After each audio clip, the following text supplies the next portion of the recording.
מילים של בורכס, עברית שלי. המאוים. זאת אהבה. עליי להסתתר או לברוח. כותלי כלאה גובהים כמו בחלום בלהה. המסכה היפה התחלפה, אך כמו תמיד היא היחידה.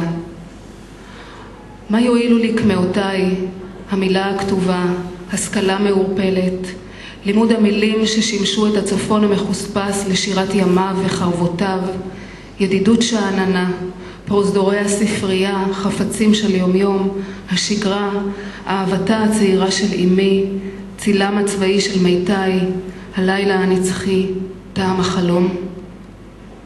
להיות איתך או לא להיות איתך, כך נמדד זמני. כבר נשבר הכד מעל המעיין, כבר קם האיש לכל הציפור, כבר החשיכו המביטים בעד לחלונות, אך הצל לא הביא שלווה. זאת, אני יודע, אהבה.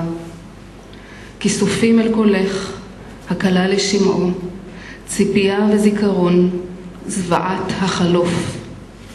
זו האהבה עם המיתולוגיות שלה, עם כשפיה הקטנים חסרי התועלת. יש פינת רחוב שאיני מעז לעבור. הצבאות כבר מחתרים אותי, האספסוף. חדר זה איננו אמיתי, היא לא ראתה אותו. שם אישה מסגיר אותי, אישה כואבת לי בכל הגוף. אני שמחה להזמין אישה כואבת אחרת, ירונה כספי.